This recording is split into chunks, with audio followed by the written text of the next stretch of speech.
وزي ما عودناكم تغطيه حصريه لقناه صدى الملاعب لدوري ابطال مصر، والنهارده هنا في سهره رمضانيه واجواء ممتعه من ملعب السلام 3. والنهارده بقى معانا نجوم مختلفين عن العاده وهم نجوم نادي الجونه. نتعرف بيكي؟ شهد صلاح. مواليد 2004. نتعرف بيكي؟ سوزان تامر. مواليد 2010. نتعرف بيكي؟ فاطمه محمد. مواليد 2010.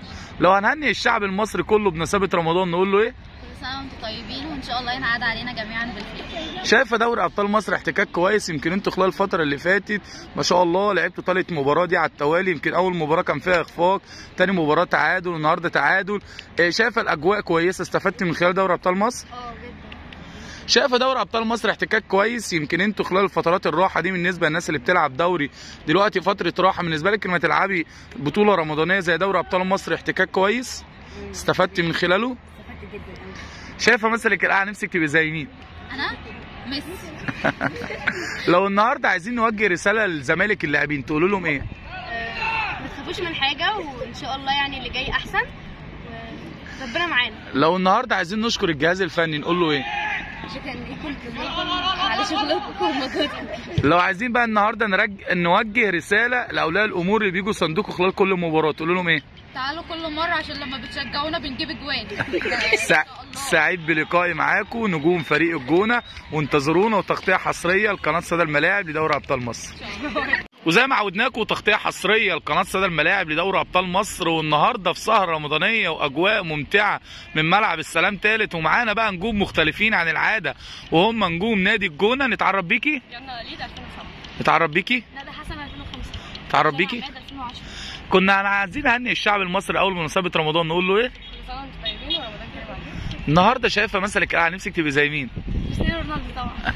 لو النهارده دوري ابطال مصر شايفاه يمكن دي 3 مباراه على التوالي، شايفاه احتكاك كويس استفدت من خلاله؟ ايوه. النهارده يمكن شايف خلال المباراه الكابتن بيتوجه معاكي بشكل خاص خلال المباراه، بيوجهك بيقول لك ايه؟ بيقول لي خليكي احسن وما تخافيش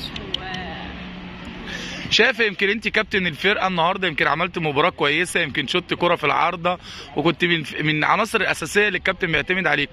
الكابتن بيوجهك ما بين الشوطين بيقول لك ايه؟ لا هو عايزني احسن، ما ارجعش ورا كتير، ابقى قدام اكتر، ساند صحابي كده. شايفه النهارده دوري ابطال مصر يمكن احنا بنلعب على ملعب السلام 3، ملعب مميز بالنسبه لكم. يمكن انتوا بتيجوا من مشوار بعيد، ساكنين في الحدائق وفي الزاويه والاماكن المجاوره دي. بالنسبه لك ملعب السلام اول ملعب مناسب بالنسبه لكم، الارضيه بتاعته كويسه، المشوار بتاعه كويس. شايفه من خلال دوري ابطال مصر يمكن انت النهارده 3 مباراه على التوالي في احتكاك بتستفادوا، يمكن المستوى الريتم بيعلى. يمكن اول مباراه كان فيها اخفاق، تاني مباراه تعادل، النهارده تعادل. شايف ان دوري ابطال مصر من خلاله تقدري تسوقي تروحي حته كويسه؟ النهارده يمكن في كواليس دوري ابطال مصر يمكن احنا كنا قاعدين مع رئيس القطاع كابتن ابو جريشه عناني، وكان من خلال دوري ابطال مصر كانت تسوق اللعيبه العناصر الموسم اللي فات، راحت الطيران وراحت السكه الحديد. شايف ان انت من خلال دوري ابطال مصر تقدري تروحي حته كويسه؟ ان شاء الله. لو النهارده عايزين نوجه رساله لاولياء الامور اللي بره تقول لهم ايه؟ النهارده عايزين نوجه رساله شكر للجهاز الفني نقول له ايه؟ نقول لهم شكرا على تحفيزكم ودايما بيشجعونا وعايزيننا احسن، وشكرا. لو هتوصلي رساله النهارده لزمالك اللاعبين في الملعب بصفتك ان انت قائد تقول لهم ايه؟ لهم ركزوا وان شاء الله يعني احنا بنتقدم جامد واللي جاي احسن ان شاء الله. لو عدى النهارده توجهي رساله شكر للجهاز الفني كله بالكامل، للاعبين، لاولياء الامور اللي بيساندوكي خلال كل مباراه. يمكن شايف تفاعل كبير جدا من اولياء الامور في مساندتكم ليكم، بتقولوا لهم ايه النهارده؟ كل سنه وانتم طيبين وشكرا على مجهودكم معانا سعيد بلقائي معاكم، وانتظرونا وتغطيه حصريه لقناه صدى الملاعب لدوري ابطال مصر.